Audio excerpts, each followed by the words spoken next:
Pues está ahí la tensión creciente entre dos potencias, las dos mayores potencias del mundo, potencias políticas, económicas, militares, China y Estados Unidos, con el antecedente de la llamada hace apenas unos días entre Joe Biden y Xi Jinping. Ahora la llegada hoy sorpresiva de Nancy Pelosi a Taiwán. Fausto Pretelín, Fausto, ¿cómo te va? ¿Cómo estás? Buenas noches, Manuel. Muy buenas noches, gracias por estar acá. Estefanía Naro, Stephanie. Hola, ¿qué tal, Manuel? Fausto. ¿Cómo estás? Muy buenas noches. Lourdes Mendoza, Lourdes. ¿Cómo estás? Muy buenas noches. Muy buenas noches.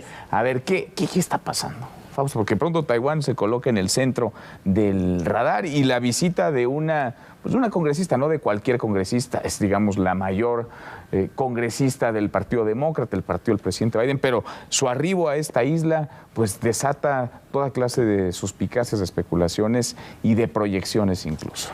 Bueno, lo que revela primero es la mala relación que tiene Estados Unidos con China. Digo, ya lo sabíamos, pero esto de alguna manera lo deja sobre la mesa, lo clarifica muy bien.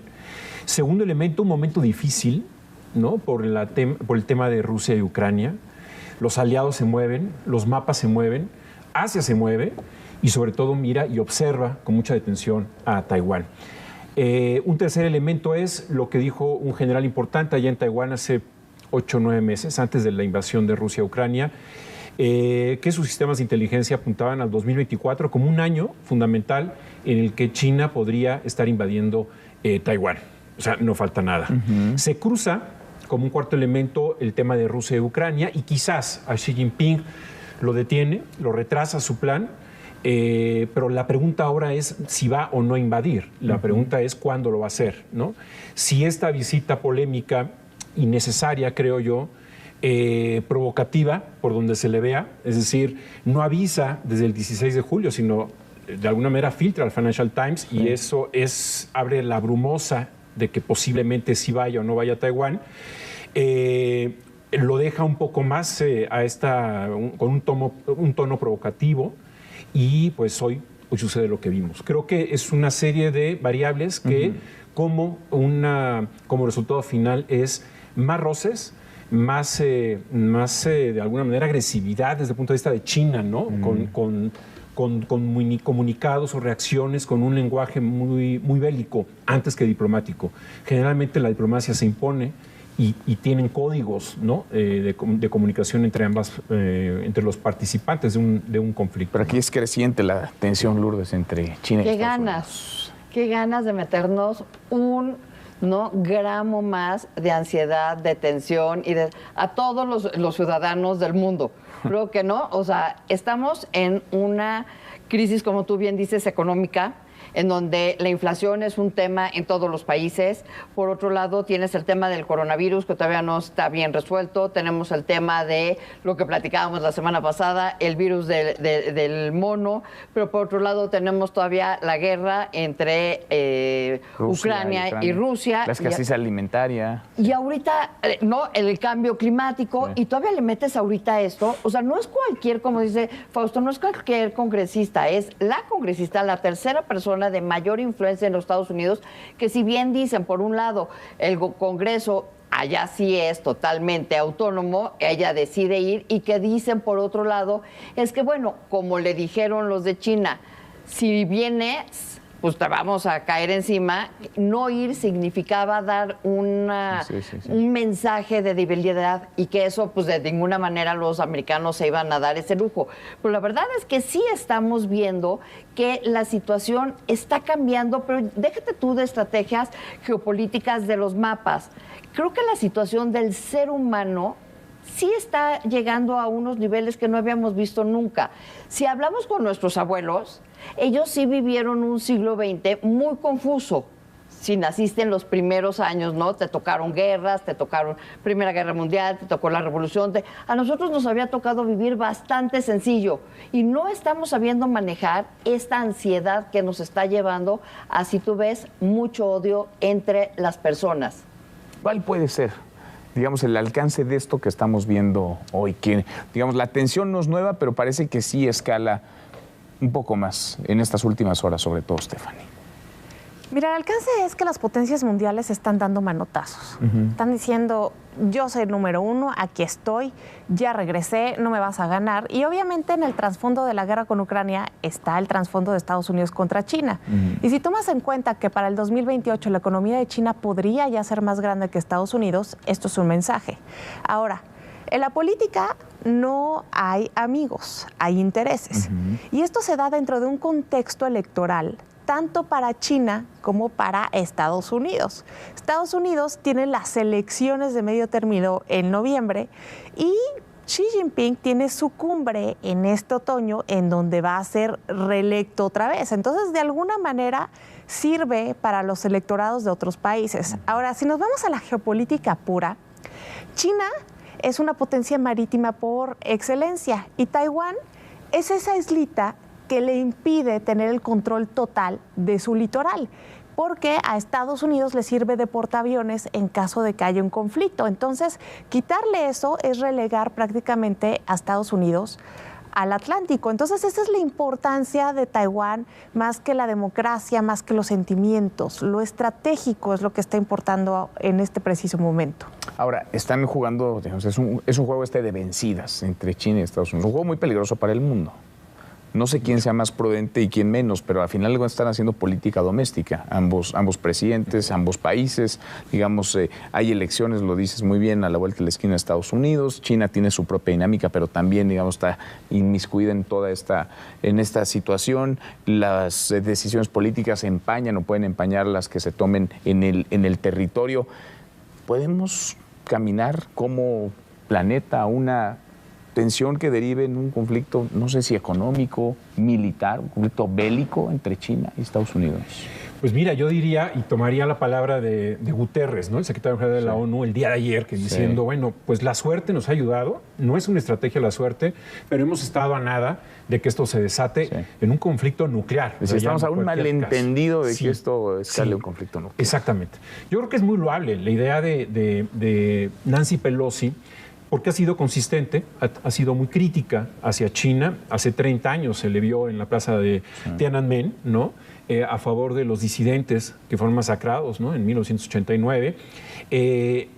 Y eso, de alguna manera, pues yo creo que ella prepara su legado. Ya tiene 82 años, prepara su legado, pero en el 2022 creo que sí le falta sensibilidad, ¿no? Para tomar esa decisión. Ha habido muchos legisladores que han ido a Taiwán, ¿no? Este mismo año también han ido a algunos estadounidenses, pero no ha sido la líder o el líder del Congreso, es distinto.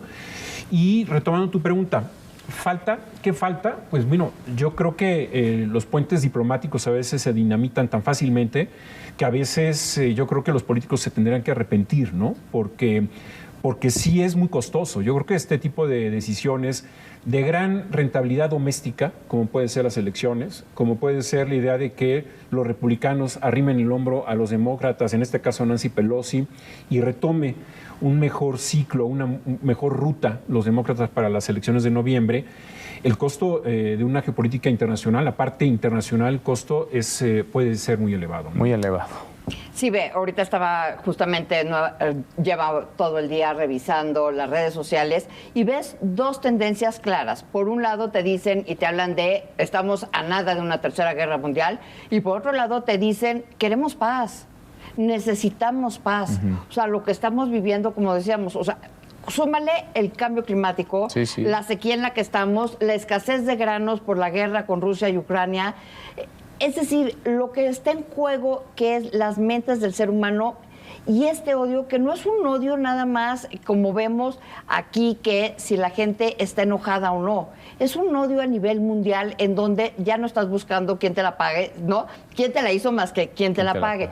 Y lo que estamos viendo es un tema que va más allá de la humanidad, que no habíamos aprendido a vivir como estamos viviendo hoy en día. Esta ansiedad y esta desesperación de no saber hacia dónde vamos en el futuro, tener ciertas certezas de dónde veníamos, sí está causando muchísimos problemas. No, sí, pero en alguien tendría que caber la prudencia, ¿no? Y no parece. O sea, los políticos están jugando a lo que tienen que jugar, a sus geopolíticas, los países están jugando a eso, pero en el Inter te estás llevando a la población. Ayer lo decía el INEGI, 1 de cada 3 mexicanos perdió la chamba, le bajaron el sueldo o tuvo un muerto en su casa por el coronavirus. Sí. Y si lo traspolas a todo el mundo con la guerra de Ucrania, con los precios del gas, eso es un tema muy importante. Sin duda. En lo que ellos mueven, ¿no? Sus fichas, sus fichas. Acomodan sus piezas en este ajedrez. Aparte es muy importante ver que la historia le escribe quién gana. Y China está dispuesta a ganar. De hecho, ya está ensayando lo que va a hacer con Taiwán, con Hong Kong. En septiembre empiezan a salir los nuevos libros escolares y ya ahí China está diciendo que Hong Kong nunca fue una colonia británica, que fue un territorio ocupado porque ellos nunca reconocieron los tratados desiguales. ¿Qué te quiere decir? Que está empoderando más esta narrativa nacionalista de un país, un sistema. Ya no quieren ser un país, dos sistemas. Y eso le está hablando a Taiwán, porque Taiwán no tiene una independencia declarada formalmente y por eso China dice que ni me comparen con Ucrania, porque esto es otro tema muy diferente porque se trata de un mismo país que ya lo están proyectando. Ahora, en este caso, ¿qué tanto es Pelosi? ¿Qué tanto son los demócratas? ¿Qué tanto es Joe Biden?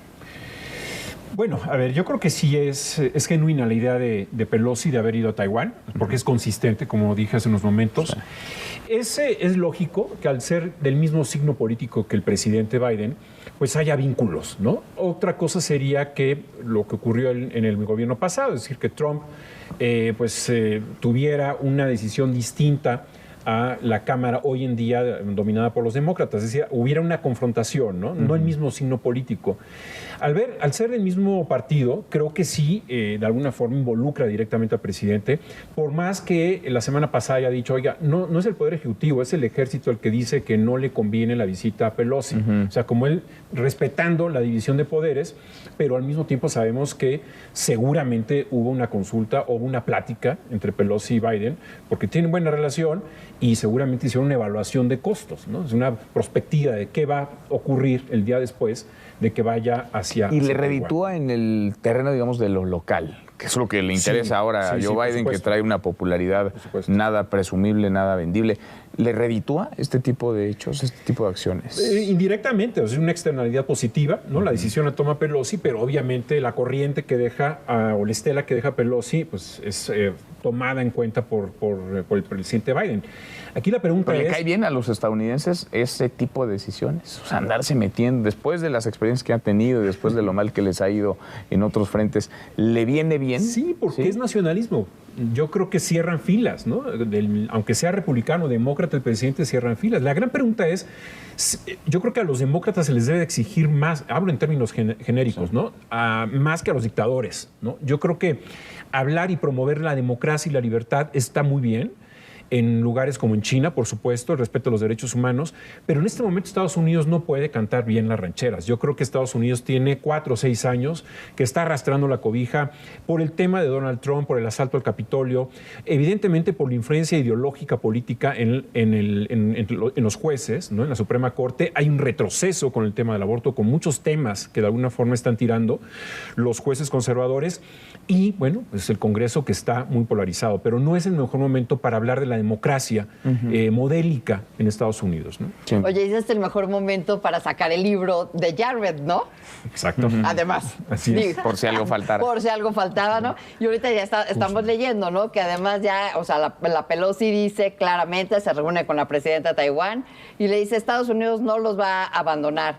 Y la presidenta de Taiwán ya la condecora con la Orden de las Nubes Propicias por su apoyo al territorio y mostró esperanza que van a continuar con su apoyo mutuo y que van a hacer que la democracia brille de nuevo. Entonces eso es, ¿no? La luz al final del túnel. Claro. Creo que no. Todavía el sábado estábamos pensando, y todavía hoy en la mañana cuando nos escribiste de qué íbamos a hablar, primero estábamos hablando si íbamos a estar hablando del tema de Afganistán. Sí, de Al-Qaeda, de la detención del líder. Del que había pasado, si lo mataron, no lo mataron, si íbamos a tener otra vez atentados. Y ahorita puedes tener atentados de dos partes. Claro. ¿No? Entre Al-Qaeda y esa parte del mundo, y ahora con los chinos y los taiwaneses. Entonces, cada vez nada más estamos elevándole más. Y también Rusia, no hay que olvidarnos, que ya también le dijo, me estás diciendo que yo soy un terrorista. Y tú ahí vas. Pues, tú aguántame tantito porque vas a ver lo que te voy a hacer. ¿Cómo se ligan esos dos temas? Uy, es que es fascinante, porque, sí, o sea, otra vez, ¿no? Nos vamos a la geopolítica. Rusia es la potencia terrestre por excelencia y ahorita se está yendo a la órbita de China. Sí. China es la marítima de Asia. Entonces, si juntas esas dos, tienes dos piezas fundamentales del territorio central del mundo. Ya tienes una potencia marítima que además controla a la potencia terrestre, que Rusia es el corazón del mundo. A eso le tienes que sumar que si China invade Taiwán, ya se confirmaría que estamos entrando a un sistema internacional multipolar.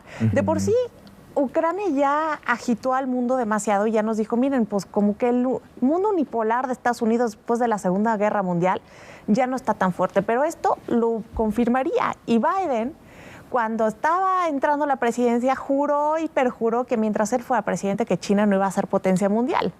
Entonces, si esto pasa, sería otra raya más al tigre de todo lo que no le ha salido bien a Biden en política exterior. ¿Le viene bien a Putin? ¿Le viene mal a Putin en este momento lo que está pasando, las decisiones que toma Estados Unidos en torno a Taiwán, lo que pueda hacer China en torno a las decisiones de Estados Unidos en Taiwán? Sí, por supuesto. Yo creo que la debilidad del presidente de Estados Unidos, que es clara, yo creo que nadie puede decir lo contrario, los números lo reflejan, las encuestas lo muestran, pues esto va para las ganancias de Putin, de Xi Jinping. Yo creo que están aprovecharon inclusive cuando llegó Donald Trump. Sí. Yo creo que los regímenes autócratas fueron de alguna manera tomando más fuerza.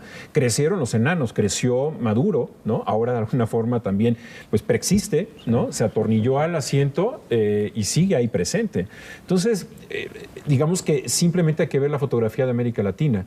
Yo creo que ni Guatemala le está haciendo caso al presidente Biden. O sea, yo creo que Honduras, El Salvador, vemos cómo Bukele está al tú a tú contra el hace mucho Biden. Que Estados Unidos no era tan débil en el panorama global. Yo creo que no. Yo creo que exactamente, las derrotas en política exterior son claras, ¿no? Es decir, lo de Afganistán el año pasado, lo que ocurre en Ucrania, pues ¿no? también lo ve muy lejos Estados Unidos, pero quien está jugándose es Europa, ¿no? Y Europa va a ser muy silencioso en este tema porque tiene buenas relaciones con China, comerciales, sobre todo económicas, y entonces en este momento no va a tomar partido por Pelosi y por nadie de Estados Unidos. Ahora, Biden, lo veíamos hace unos minutos en el programa, Biden dijo hace unos meses que podrían tomar incluso acciones militares para defender a Taiwán. O sea, lo dijo con todas sus letras en su momento. Varias veces. Pues ya, digamos, el momento de la prudencia parece que ya quedó pues lo que te decía, o sea, lo que te dicen los grandes expertos del tema es que la Pelosi, ante esta amenaza de que si bien derribo, no podía mostrar esa debilidad y que dijo, voy porque voy. ¿Qué necesidad de ir ahorita? ¿Qué necesidad de meterle más rayas al tigre?